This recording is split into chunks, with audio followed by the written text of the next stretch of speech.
Let's mic देश का मिजाज साउथ।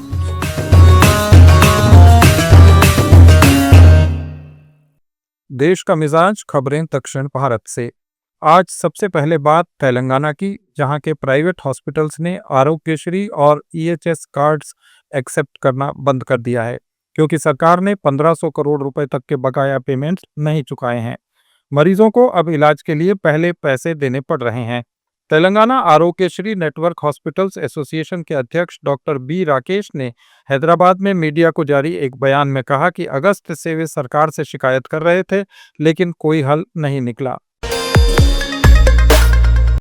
बढ़ते हैं आगे। मद्रास हाईकोर्ट ने तमिलनाडु के पूर्व मंत्री के पोनमुडी के खिलाफ शैवियों, वैष्णवों और महिलाओं के विरुद्ध अपमानजनक भाषण के मामले में टिप्पणी की है। अप्रैल में दायर याचिका पर सुनवाई करते हुए कोर्ट ने कहा कि पुलिस ने 100 से ज्यादा शिकायतों को बिना एफआईआर दर्ज किए बंद कर दिया। जस्टिस एन सतीश कुमार ने शिकायतकर्ताओं को पुलिस की क्लोजर रिपोर्ट को मजिस्ट्रेट के सामने चुनौती देने की अनुमति दी। तमिलनाडु के नीलगिरी में मद्रास हाईकोर्ट के आदेश पर जिले की कमेटियों ने 25 से ज्यादा गैरकानूनी होम स्टे और कॉटेज सील कर दिए हैं।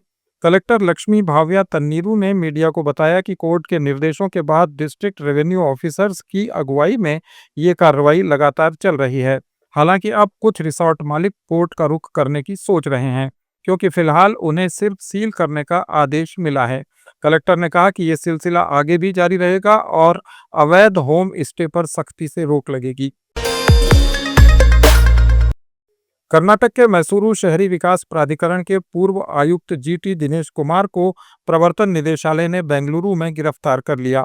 उन पर आरोप है कि उन्होंने प्राधिकरण की विवादित 50-50 स्कीम का गलत इस्तेमाल कर बड़े पैमाने पर अवैध साइट्स का आवंटन किया।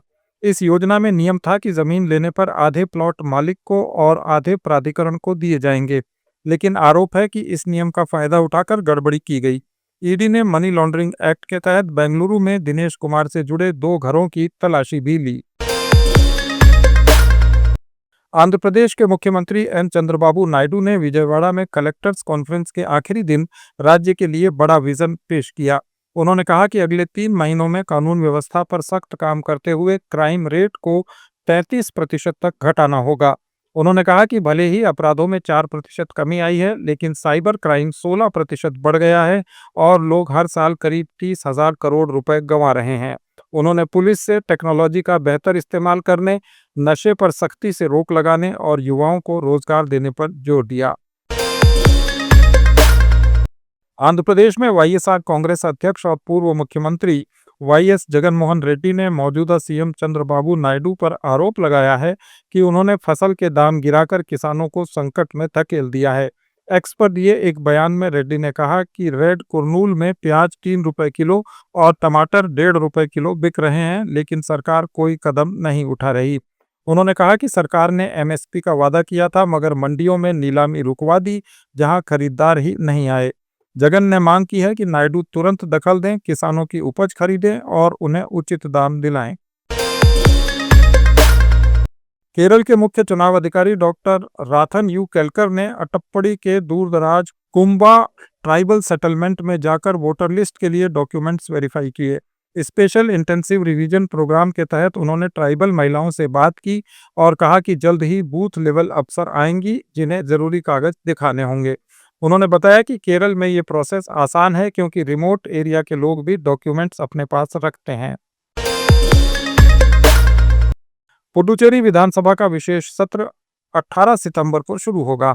इसमें उद्योगों के लिए अनुकूल कानून पेश किए जाएंगे। एक मीडिया हाउस की रिपोर्ट के अनुसार इस सत्र में उद्यमियों के लिए कारोबार आसान बनाने वाले कानून, जैसे परमिट, निरीक्षण और जमीन के इस्तेमाल में बदलाव जैसे प्रस्ताव पेश होंगे। एकीकृत शहरी विकास के लिए जमीन की पूलिंग के तहत ट्रांसफर ऑफ डेवलपमेंट राइट्स लागू करने वाला महत्वपूर्ण विधेयक भी पेश होगा। ये थे दक्षिण भारत के आज के प्रमुख समाचार। अपडेट्स के लिए जुड़े रहिए लेट्स माइक के साथ।